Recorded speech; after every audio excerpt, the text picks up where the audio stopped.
This incident at Sibanye Stillwater has again shone the spotlight on mine safety. 4 mine workers died and 1 is still missing at the company's Kloof mine in Western area.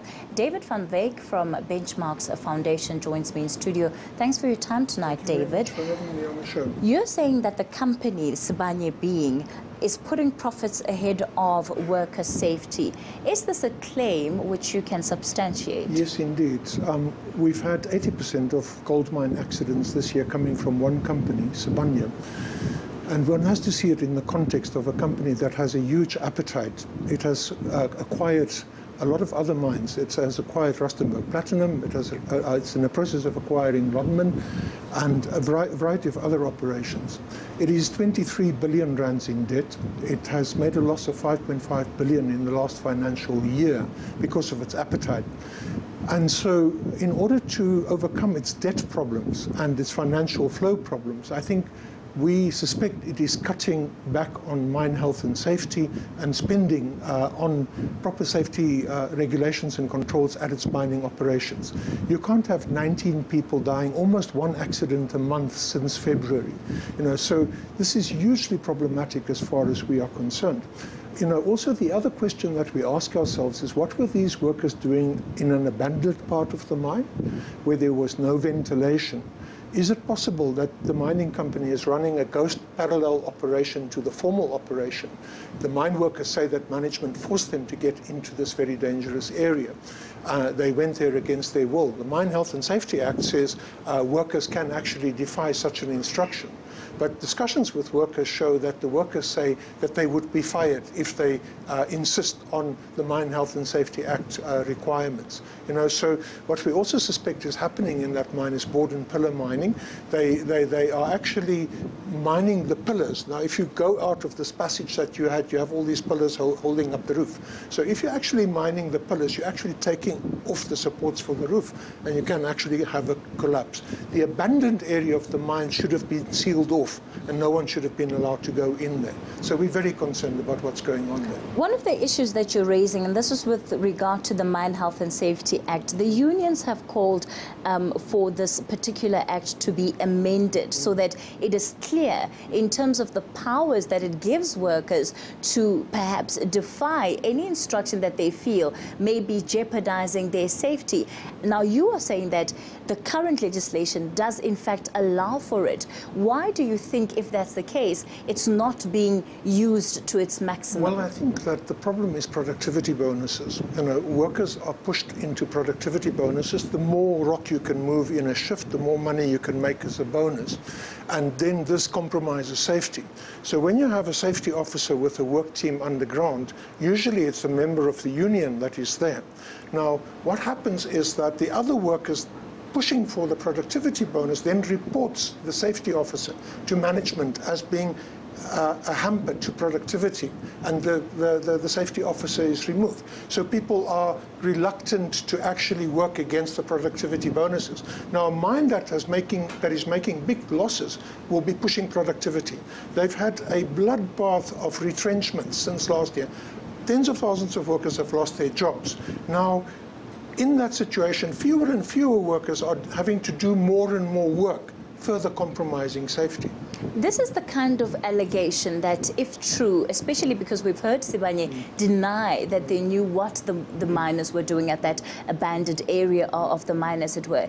If it were true, it certainly is not something that they would feel the need to be forthcoming on. How do you intend on getting the kind of information that puts almost the full facts of the story on the table? Look, we will be in the Bekkersdal area tomorrow, the Western area where this mine is located tomorrow. We speak to mine workers, we speak to community members and so on. We hear from them what their side of the story is.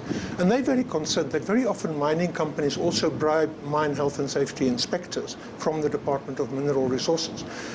The Department of Mineral Resources should issue a Section 24 against that particular operation, stop the operation completely and investigate properly, and not allow the operation to continue until they are sure that it is safe. But also, they should also check, they should do checks on the income of the mine health and safety inspectors. They should do lifestyle checks on them to make sure that people are not taking bribes from the mining companies. But does civil society and organizations like yourself that to a certain extent would represent the views of workers who feel that they in some way being marginalized, do you actually have a seat at the table strong enough to effect the kind of change that you are saying needs to happen? Well, increasingly we have been accommodated both by the Chamber of Mines as well as major mining companies, and also by the Department of Mineral Resources. We've had meetings with the Department of Mineral Resources senior management right up to the level of the Deputy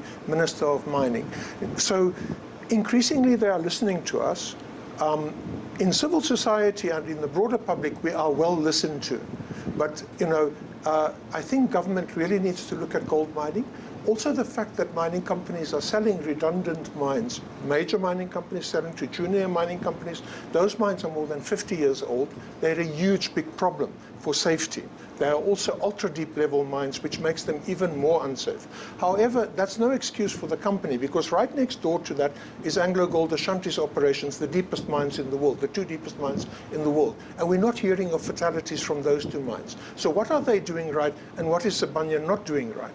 And I think it all comes down to this mining company having spent too much money, gone into debt, and now trying to push productivity in order to overcome its financial flow situation. Why would it not be simply a case of perhaps not being able to implement best practice as exists on paper? Well, I think that the fact is that the mines in that area are very similar to each other. So the AngloGold Ashanti mines, the other mines in the area would be very similar. The Goldfields mines would be very similar to the Sibanye operations, right? The same depth, the same geological conditions, the same water conditions, the same gas conditions, and so on underground. So if the mines around Sibanye can get it right, why is it that Sibanye is not getting it right? All right.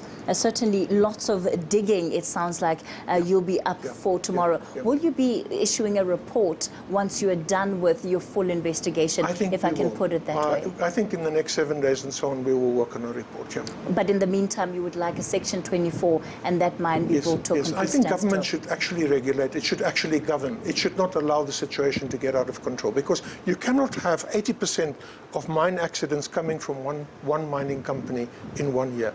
All right. Thank you so much for coming on to Newsnight.